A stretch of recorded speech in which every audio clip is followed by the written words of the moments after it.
أما بعد فأعوذ بالله من الشيطان الرجيم بسم الله الرحمن الرحيم ولكل أمة جعلنا منسكا ليذكروا اسم الله صدق الله العظيم. بھائیو اور بزرگوں، اللہ رب العالمین کا بہت بہت احسان و کرم اور شکر کہ اللہ نے ہم سبوں کو آج ایک اہم عبادت ادا کرنے کے لیے یہاں جمع ہو کر اس کی ادائیگی کی توفیق نصیب فرمائے۔ اللہ تعالیٰ اس عبادت کو، اس نماز کو بے حد قبول فرمائے اور آخرت کے لیے نجات کا ذریعہ بنائے، دنیا کے لیے خیر و فلاح کا ذریعہ بنائے۔ بھائیو اور بزرگوں، ہم سب اسلام کے ماننے والے ہیں اور ہم سب کا دین بہت پیارا دین ہے، ہم سب کا نبی بہت ہی پیارا نبی ہے۔ آپ کا طریقہ اور آپ کی شریعت بڑی خوبصورت ہے۔ آپ کی شریعت اور طریقت میں اور آپ کے تمام پوری زندگی کے اعمال میں پوری انسانیت کے لیے نفع اور پوری انسانیت کے لیے ستون ہی کا ذریعہ ہے۔ لہذا عبادت کی مختلف قسمیں ہیں اور اللہ رب العالمین اپنے بندوں سے مختلف طرح کی عبادتیں کراتا ہے تاکہ شاید کہ کسی عبادت کے ذریعے سے قربت اللہ کی حاصل ہو جائے۔ لہذا انہی عبادتوں میں سے اور ایک شریعت اور سنت میں سے قربانی کا عمل ہے۔ اللہ رب العالمین قربانی کے اعمال کو ہمیشہ جاری رکھتا ہے۔ حضرت آدم علیہ نبینا علیہ السلام سے لے کر ہم سب کے آقا نبی اکرم صلی اللہ علیہ وسلم تک یہ سلسلہ جاری ہے۔ قربانی کے مطلب ہے اللہ کی قربت حاصل کرنا۔ قربانی کا معنی بہت ہی وسیع ہے۔ اللہ تعالیٰ ہم سب سے پوری زندگی قربانی مانگتا ہے۔ قربانی کی مختلف شکلیں ہوا کرتی ہیں اور اس قربانی کو اللہ قبول کرتا ہے۔ ان شکلوں میں اور ان بہترین اعمال میں اور قربانی میں ایک قربانی یہ ہے جانور کا ذبح کرنا اللہ کے لیے اور اس کے ذریعے سے اللہ کی قربت حاصل کرنا۔ یہ پیارے نبی صلی اللہ علیہ وسلم کی بھی سنت ہے، اس سے پہلے تمام نبیوں کی سنت ہے۔ اس کے ذریعے سے اللہ رب العالمین اپنی قربت بندوں کو عطا فرماتا ہے اور اس میں پورے انسانوں کے لیے نفع ہی نفع رکھا ہے، چاہے وہ مسلمان ہو یا غیر مسلمان ہو۔ اس لیے اس عظیم قربانی کا ذکر، اس عظیم قربانی کے اہتمام ہر دور میں خوب کیا گیا ہے۔ صرف اس قربانی سے مسلمانوں ہی کو نفع نہیں بلکہ پورے انسانوں کو نفع، غیروں کو بھی نفع ہے، امیروں کو بھی نفع ہے، غریبوں کو بھی نفع ہے، چھوٹے طبقے والوں کو بھی نفع ہے، نفع ہی نفع ہے۔ اور اللہ کی عبادت میں بندوں کے لیے نفع ہی نفع ہوتا ہے، نقصان کسی چیز میں نہیں ہوتا۔ اس لیے قربانی کے مطلب ہے اللہ کی قربت حاصل کرنا، یہ اہم ایک بات۔ اس کے علاوہ اللہ ہم لوگوں سے پوری زندگی قربانی مانگتا رہتا ہے اور قربانی کی مختلف شکلیں ہم سب کے آقا صلی اللہ علیہ وسلم نے فرمایا۔ ان میں سے مثلاً ایک آدمی کو بہت غصہ آ رہا اور غصے پہ اس کی طاقت ہے، سامنے والے کو کچھ بھی سزا وہ دے سکتا ہے، لیکن صرف اللہ کو راضی کرنے کے لیے غصے کو پی جاتا ہے اور سامنے والے کو معاف کر دیتا ہے۔ علماء فرماتے ہیں قربانی کی شکلوں میں ایک قربانی یہ بھی ہے۔ علماء کرام فرماتے ہیں کہ ایک طرف حلال مال ہے تھوڑا ہے اور ایک طرف حرام کا ڈھیر اور اس کی شکلیں بھی بہت آسانی سے حاصل کرنے کا ہے، لیکن ایک آدمی صرف اللہ کو راضی کرنے کے لیے، اللہ کو خوش کرنے کے لیے، پیارے نبی کی شریعت پر عمل کرنے کے لیے وہ تھوڑا سا حلال کی اختیار کر لیتا ہے، حرام کو ٹھکرا دیتا ہے، یہ بھی ایک قربانی ہے۔ اور آپ سمجھتے ہیں صرف چھری چلانا، جانور کا ذبح کر دینا، کھا لینا 3 دن میں یہ قربانی یہ بھی ہے۔ حرام کا چھوڑنا، حلال کا اختیار کرنا یہ قربانی ہے۔ آپ ایسی جگہ پر ہیں جہاں آپ گناہ کر سکتے ہیں، آپ کو کوئی روک نہیں سکتا، آپ کو اختیار اور طاقت ہے۔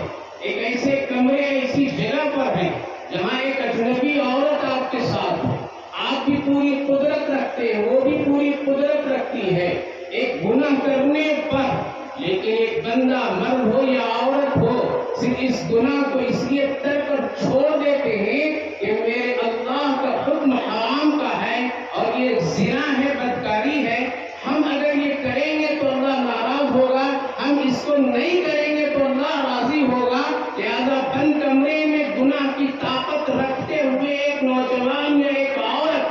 گناہ سے ہٹ جانا یہ بہت بڑی قربانی ہے، بہت بڑی قربانی ہے۔ لہذا قربانی کا سلسلہ اور دائرہ بہت ہے، بہت ہے۔ آپ کو بھوک لگی ہے لیکن آپ نے کیا کیا؟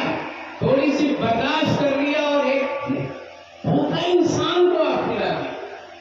اللہ کے رسول نے فرمایا یہ تمہاری بڑی قربانی ہے، بڑی قربانی ہے۔ صحابی رسول رات میں ایک مہمان کو کھانا کھلائے، بیوی بھی بھوکی رہی اور خود بھی بھوکا رہے، پورا کھانا رسول اللہ کے مہمان کو کھلا دیا۔ صبح حاضر ہوئے، نماز پڑھے، نبی کے پیچھے ملاقات ہوئی، آپ نے فرمایا رات کی تیری مہمانی کا چرچا عرش پر ہو رہا تھا، جو تم نے یہ قربانی کی اللہ نے اس کا ذکر کیا ہے۔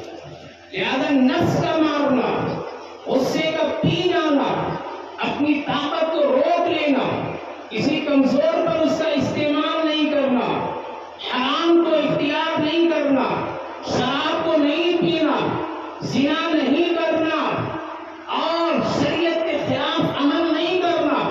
آپ کے پیسے حلال ہیں، بہت ہیں، اچھے ہیں، آپ فضول خرچی نہیں کر رہے، یہ بہت بڑی قربانی ہے۔ لہذا قربانی کا دائرہ پیدائش سے لے کر کے موت تک کے ہے۔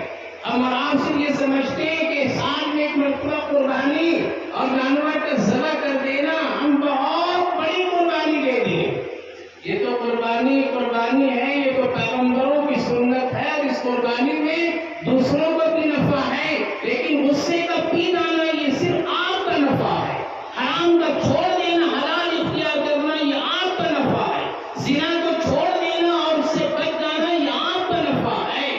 لہذا آج مسلمان روزانہ کی قربانی کو ترک کر دیے ہیں۔ چھوٹی چھوٹی باتوں پر میں غصہ کا آ جانا، ہاتھ کو اٹھا لینا، کسی کمزور پر چلا دینا۔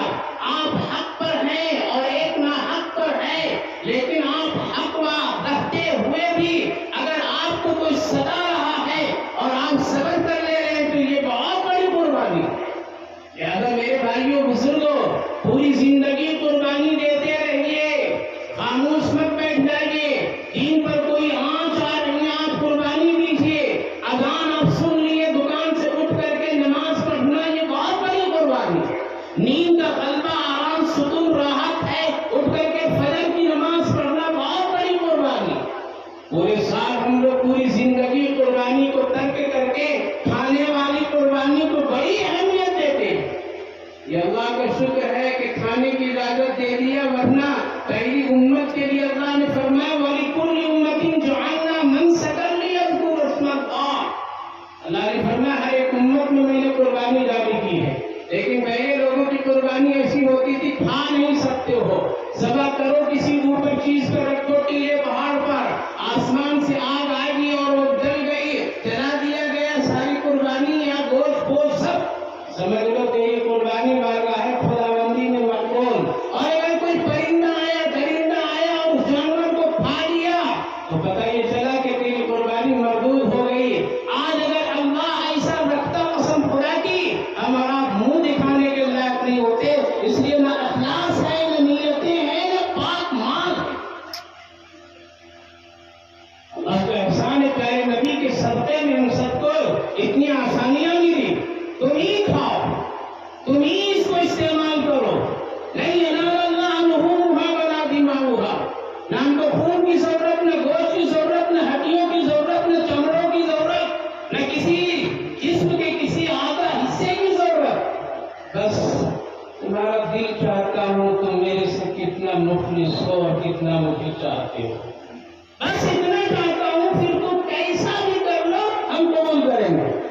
بس 2 منٹ میں ایک واقعہ سناتا ہوں، اس کے بعد بات ختم کرتا ہوں۔ قربانی کا مسئلہ ایسا ہے، اللہ کے پاس کسی چیز کی کمی ہے؟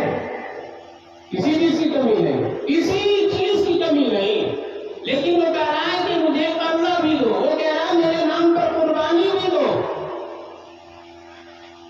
ہم یہ سوچتے کہ شاید اللہ محتاج نہیں ہے۔ ایک بادشاہ حضرت ابراہیم ادہم رحمہ اللہ گزرے، بعد میں ولی بنے تھے۔ ان سے ملنے کے لیے دیہاتی بہت تڑپتا تھا کہ ملاقات ہو جائے۔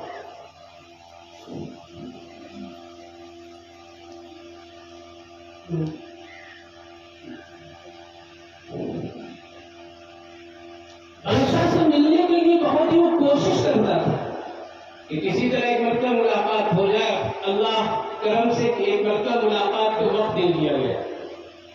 گھر سے جب چلنے کا ارادہ تو بیوی سے پوچھا بادشاہ کے لیے کیا تحفہ لے کر کے جاؤ. آگے بادشاہ کے پاس تو سب کچھ ہوگا, ایک سے کھانے کی چیز, ایک سے کپڑے, ایک سے ساری چیزیں, کیا لے کر کے جاؤ اس کے لیے؟ اس کے پاس کسی چیز کی کمی.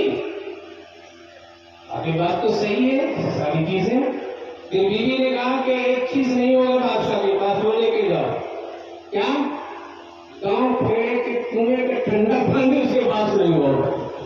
وہ شہر محل میں رہتا ہے, اس کو کہاں ہی گاؤں کے کنویں کے ٹھنڈا پانی, پیارا پانی کہاں ہوگا اس کو؟ اس لیے اس کو لے کر کے جاؤ, بادشاہ کے لیے بہت اچھا تحفہ تیری طرف سے. ایک گھڑا نیا آیا, پانی بھرا, اس کو بند کیا اور سر پہ رکھا, کندھے پر رکھا. 15 دن میں پہنچا. تب تک کے گھڑے کا پانی سر بھی گیا, بدبو بھی ہونے لگی, سب کچھ ہو گیا, خراب ہو گیا, مزہ چلا گیا, ذائقہ ٹھنڈک سب چلے گئے.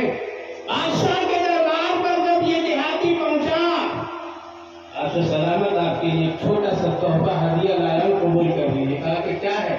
کہا کہ میرے گھر کے کنویں کا ٹھنڈا پانی آپ کے لیے لایا. کھڑے ہو کر کے بادشاہ نے لیا, پیار کیا, محبت پیش کیا, اس کو ہدیہ دیا, سب کچھ دیا, حوصلہ بڑھایا. بہت اچھا میرے لیے تم نے لایا ہے. ہم کو کہاں گھڑے کا پانی اور کہاں کنویں کے پانی ملتا ہے, تم نے بہت اچھی چیز لایا. وقت گزرا, جب اس کے رخصت کرنے لگا, بہت تحائف دیے. ضرورت مندوں خادموں سے کہا کہ اس کو میرے تمام محل ٹہلاتے ہوئے لے جاؤ. باغات بھی دیکھاؤ, چشمہ بھی دیکھاؤ, میرے نہریں بھی دیکھاؤ, میرے پانی پینے کی جگہ بھی دیکھاؤ, سب دیکھاؤ. اب اس کو ٹہلاتے ہوئے ساری جگہوں پر لے کر کے گیا. دیکھ رہا ہے یہ چشمہ اتنا ٹھنڈا, اتنا بہترین پانی میرا بادشاہ پیتا ہے, اس سے تو کم درجے کا میرے گھڑے کا پانی تھا, لیکن میرا بادشاہ اس کو بھی قبول کر لیا, میری ہمت بڑھایا. یہ نہیں کہا کہ تمہارے سے اچھا پانی میرے پاس. اور ہمیں اتنے اگر غریب تجھے اگر ہدیہ دے تو یہ نہیں کہنا میرا تو کیا دیتا ہے, اس سے زیادہ تو میرے پاس ہے. ہمت توڑو کسی کا, یہ نبی کا اخلاق ہے, نبی کی سنت ہے. لہذا میرا بادشاہ نے میرے پانی کو قبول کیا, تحفہ بھی دیا, ہدیہ بھی دیا, حوصلہ بھی دیا, دعائیں بھی دی. جبکہ میرے پانی سے اس کا چشمے کا پانی اچھا, نہر کا پانی اچھا, کنویں کا پانی اچھا, ہر طرح کی یہاں سہولتیں, پھر بھی قبول کیا. بہت کرم ہے میرے بادشاہ کی, بہت کرم ہے. بادشاہ نے کیا دیکھا اس دیہاتی کو؟ دل دیکھا, گھڑا نہیں دیکھا, پانی نہیں دیکھا, پانی کے اندر کی بو نہیں وہ دیکھا, بلکہ دیکھا کہ دیہاتی کا دل میرے سے کتنا پاک اور محبت اور مخلص ہے. بس یہی سمجھیے, قربانی ایسے ہی ہونی چاہیے. کیسی ہونی چاہیے؟ صرف اللہ کی رضا کے لیے ہونی چاہیے. پورے سال کھلاتا ہے اللہ, لیکن اس کو کم سے کم اللہ کی رضا کے لیے, کم سے کم میرے اس قربانی کو, چھوٹے جانور کو, اس حصے کو اگر اللہ قبول کر لے تو میرے لیے آخرت بن گئی. یہ نیت ہونی چاہیے, اخلاص ہونی چاہیے, اور پوری زندگی اسی طرح قربانی کیجیے. معاشرے کو درست کیجیے, معاشرے میں ایک اچھا مسلمان بن کر کے زندگی گزاریے. معاشرے میں بگڑے ہوئے حالات کو درست کرنے کے لیے اس وقت بڑی قربانی کی ضرورت ہے. ابھی معاشرے میں جو خرابیاں چل رہی ہے اس کو ہر محلے, ہر گلی, ہر کوچے کے مسلمانوں پر ذمہ داری ہے.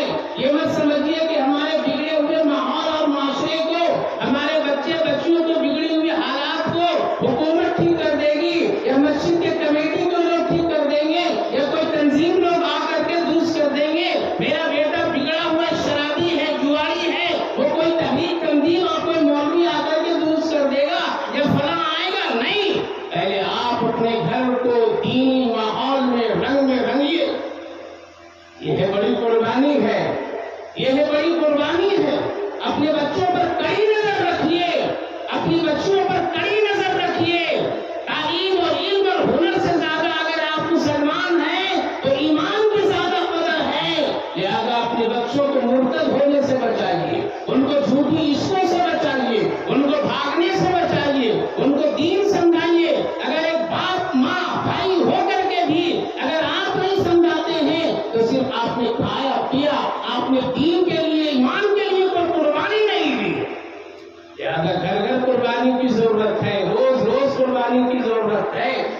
اصلاح کے لیے قربانی کی ضرورت ہے، بگڑے ہوئے ماحول درست کرنے کی ضرورت ہے۔ اس لیے میرے بھائی بزرگوں، دل کو پاک رکھیے، اس سے حسد سے، بغض سے، نفرت سے، دشمنی سے، ایک دوسرے کو حقیر سمجھنے سے، انسانی گندگیوں سے، شرک سے، بدعات سے، خرافات سے، رسومات سے، ان ساری چیزوں سے اگر آپ کا دل اور زندگی پاک ہے، آپ پکے سچے مسلمان ہیں، آپ کی ایک مرتبہ سبحان اللہ بھی قبول کر لیا اللہ تو نجات کے لیے کافی ہے۔ اس لیے آج یہ ماحول اور عیدگاہ میں آپ کی اور ہم سب کی حاضری اور منتظمین کے یہ بہترین انتظام، اللہ اس کو قبول فرمائے، اللہ سارے بھائیوں کی قربانیوں کو قبول فرمائے، جو کر رہے ہیں ان کی بھی، جو نہیں کر رہے اللہ ان کی بھی قربانیوں کو قبول فرمائے، ان کی شرکت اور دعاؤں کو قبول فرمائے۔